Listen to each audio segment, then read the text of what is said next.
What's going on, kinfolk? We are back with another episode of Men and Mental, and I know it's been a while, but I've just been kind of sorting through some things, and the first thing I will say is podcasting is not easy, especially if you want to grow, and there's so much material and so many things to learn that are out there that I've been trying to dive so much into it as to where I want this podcast to go. Rather than you guys just seeing me, I want to create a space where people can come on and freely talk about whatever they may be dealing with. Now, the hard part about it is finding people, because not a lot of people are comfortable with, just opening up and sharing their stories and their struggles and whatnot. So it's still a work in progress. I was going to initially do it only based in Atlanta, but I did find a software called StreamYard. You know what I'm saying? I'm not a gatekeeper, so it's called StreamYard.com. But yeah, it allows me to not only stream the actual podcast, but have people on from a remote location and whatnot. So there's that. As always, I'm always sorting through emails. I'm always replying to people in the menandmental@gmail.com. So again, if you want to jump on, feel free to shoot an email and we can always get something set up. Everybody that is currently in the email, don't forget to keep checking, because I do constantly respond. Some of you guys don't hit me back. Sometimes it's my fault, but we're about to get on it. As long as you guys are dedicated. I accidentally muted myself. But as long as you guys are dedicated to come on and share your story and open up and be able to just have a real conversation. Like, we don't want to script anything. We don't want you to feel as though you have to say a certain thing. You can just come on and say whatever you want, whether it be right or wrong. That is the point of a conversation. And that goes for me as well, whether I'm right or wrong. I hope you guys always, open up and tell me when I'm wrong. And the things that I may say could be wrong or right, whichever, but I'm babbling. There's that, menandmental@gmail.com if you guys want to come on. So, I hope you guys are doing fabulous. I hope you guys are having a fantastic, what is this, Tuesday? Tuesday? Is it Tuesday or is it Monday? I think today's Monday. Oh, today is Tuesday, in fact. I hope you guys are enjoying. I hope you guys had a good day at school for those who did go, a good day at work for those who are working. We're just going to jump right into this episode. Now, I decided to make this episode strictly because I had seen a quote from an actual NBA player, Zion Williamson, and it touched on the dangers of cyberbullying and whatnot. So I don't know the exact quote. I don't have it at my disposal, but it was somewhere along the lines of people constantly fat-shaming him on social media, whether it can be he can post a pic and then it's fat-shaming. He constantly gets DMs, messages, all kind of things of just people constantly fat-shaming him. And him being him, he reiterated the fact that, if this was one of your loved ones or somebody that you care about, what would they feel if they got cyberbullied to this degree? You know what I mean? And that is a fantastic topic, simply because a lot of people look at cyberbullying and don't think that it can happen to them, strictly because they cyberbully these people with platforms. Because I'm one comment, I'm two comments. They may not even see mine, so I just want to talk shit and not have any kind of consequences. You know what I mean? So I'm here to talk about the dangers of cyberbullying. Now, there are dangers for those who are cyberbullying, but there are dangers for the actual person who is cyberbullying. So we're gonna get into it. So I've been on social media for quite a while, and unfortunately I've seen kind of the ups and downs of certain people, and sometimes it can come at the effect of cyberbullying, where people can constantly be cyberbullied into radical decisions such as suicide, unfortunately. So it pains me to see that people can see things like that happening and then they constantly do it. You know what I mean? Like, people just don't care. Like, we have pages and spaces where people can freely talk shit about other people openly and just not care. And in my head, I'm always of the person where it's like, you wouldn't want nobody to talk about your brother or your mother or even you in that fact the same way that all of these people are talking about this particular person. So it's very weird that people engage in that kind of behavior because, one, there's too much to do out here in the world. There's too much opportunities, too much money to be made. There's so many other things that your focus could be on, but instead you're on Twitter or you're on Instagram underneath of a post talking shit about somebody for whatever reason. And in my opinion, some of that can come from insecurities where you gotta portray somebody that you're not. You know what I mean? So other part is that you probably strictly just don't care. You probably just don't think your shit don't stink. So you feel as though you can talk about whoever you want, and then shit don't faze you if people talk about you. You know what I'm saying? And that is the unfortunate part about it because let's say you are the person who just don't care. You know what I mean? You are the person who is tough. You're this, you're that. But what if it was people talking about your mom or your little brother or your little sister or your cousin or your niece, your nephew? Then what? They may not be as tough as you. So the idea should always be to lead by example, both in reality and not. Like I carry myself exactly how I carry myself in real life on social media.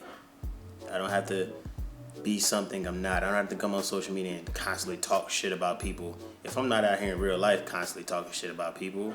You know what I mean? So I don't have to do that in order to satisfy anybody because my spirit is satisfied with being exactly who I am, my authentic self.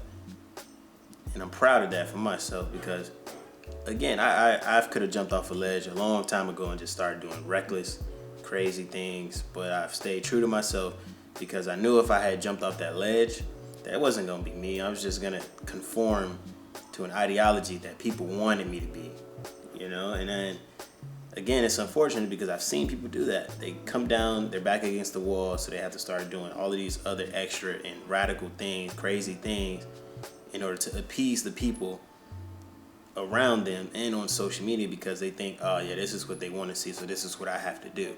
And that's not the way social media works. You are in control of everything you post and what you want people to see. People can't control your social media. People can't control what you do or what you say. If you choose to allow their opinions to dictate what you do and what you say, it's time for you to take a step back off social media, realign yourself with who you are, and come back a better version of yourself rather than a version of who they want you to be. You know what I mean? Woo, that felt great. I'm not gonna lie, I was just kind of spitting right there. But again, we're gonna kind of jump back over to cyberbullying. So, if you don't know what cyberbullying is, or you're just that person who really just don't know, is the way people can bully someone online, pretty much. And you have to understand that these things have certain, they damage people, whether you believe it or not. And I'm not going to sit here and pretend like I wasn't a victim of that. The cyberbullying can get out of hand to anyone. And I've always said this, if you see enough hate comments or you see enough of something, at some point, it will bother you. You could be the strongest motherfucker in the world, but it will bother you. And we see it with celebrities all the time. They may be as tough or just not care, and they may just be this person, but if they get enough hate, they will start responding, and it will start to affect them, and they will start to snap. And it's unfortunate because that's what a lot of cyberbullies want. They want a reaction. They want you to say something. They want this. They want that. And it's tough being on this side where it's like you really just don't want to care. You really just don't want to give into it. But at some point you feel as though you have to stand on your 2 feet and defend yourself because people can drag your name all the way up and through the fucking mud.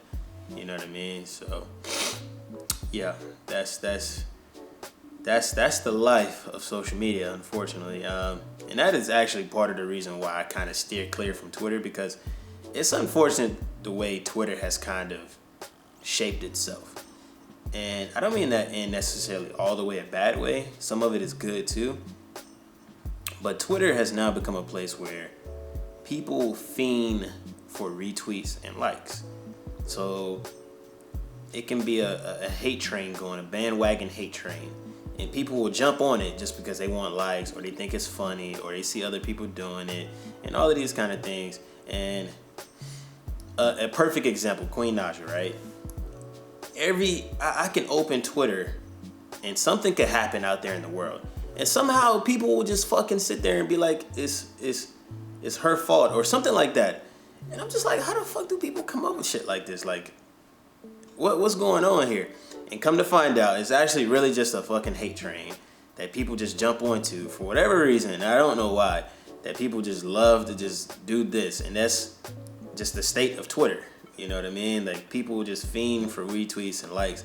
And one of the most dangerous things a cyberbully can have on Twitter is a viral post. Because now they're going to go into overdrive of wanting to replicate that. So they're going to go hate and just do all kind of things trying to replicate that viral post. And I'm here to tell you, you having a viral post on Twitter means absolutely nothing. Nothing. Nothing. Zero. Like, that one viral post is going to be here today, gone tomorrow. So it's like, then what? So I would advise you to spend your time doing something a little bit more productive, something that can last, and that's something you can be proud of. Because if you're proud of that viral post, if you hating on somebody, it's like, come on, bro. Like, what are we doing right now? But yeah, so I'm gonna jump back into cyberbullying because we keep getting sidetracked with these little side quests that I'm going on.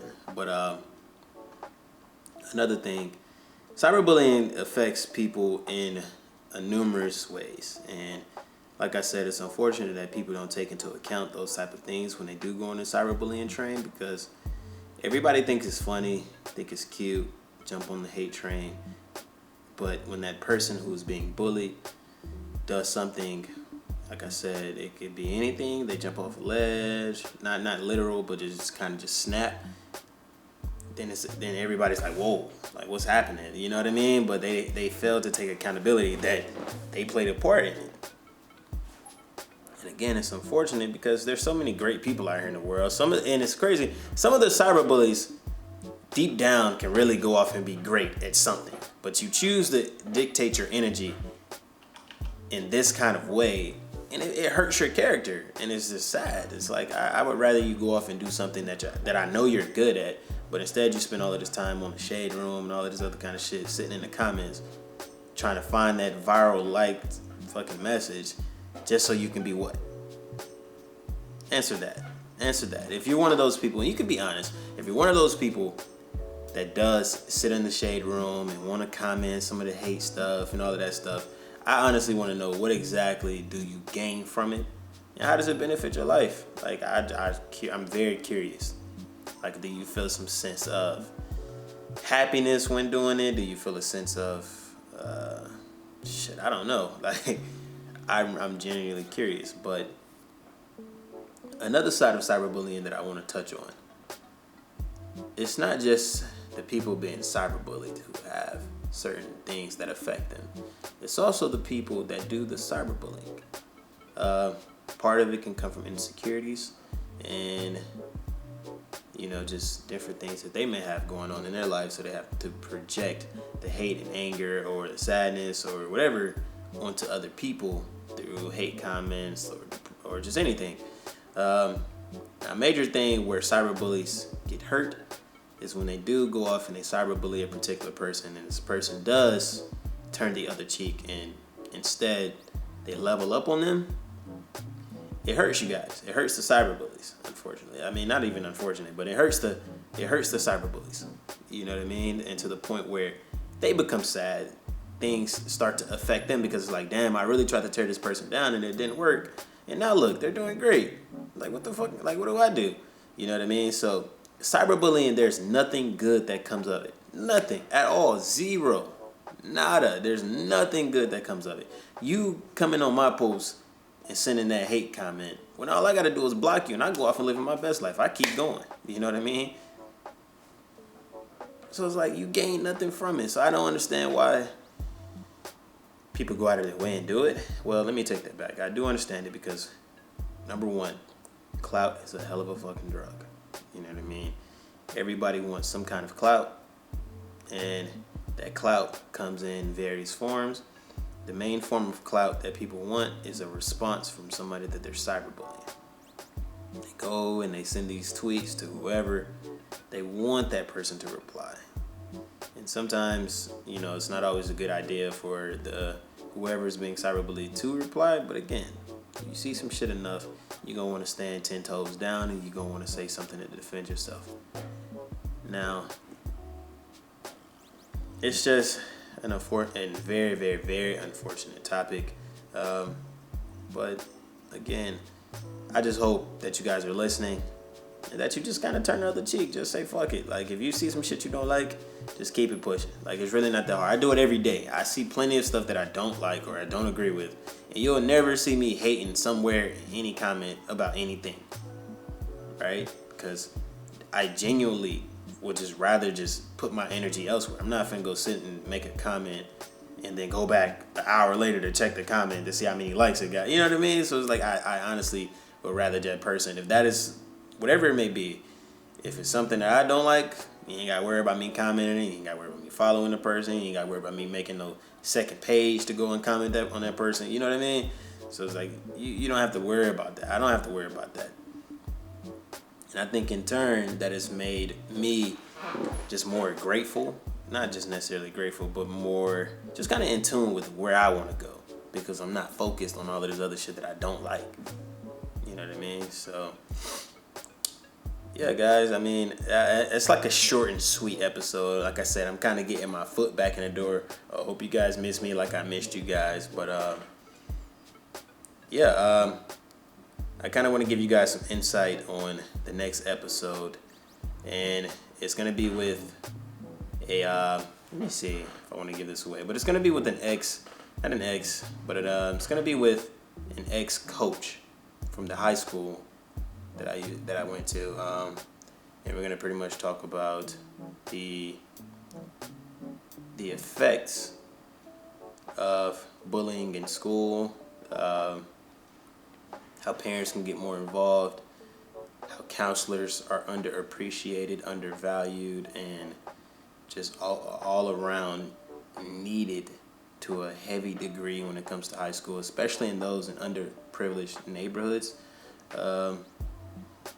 And yeah, we're gonna dive in because he is there every day. He sees it more than I did, but I was just a kid walking those halls, so obviously, I have some kind of insight. But he's gonna come with a lot of great insight. We had a conversation a while back. I have to get back with him, but I hope you guys are gonna be sticking around and excited for that. And yeah, guys, I mean, I hope you guys enjoyed. We're just gonna wrap this up again. I don't want to just keep rambling. I just kind of want to get on here and talk about the dangers of cyberbullying on both sides. So, hope you guys enjoyed, kinfolk. Remember, shout out to everybody who is listening on Spotify, Apple. Shout out to the YouTube gang checking in, watching me. And yeah, guys, I mean, I love you, kinfolk, and we'll catch you guys in the next episode of Men and Mental. Peace.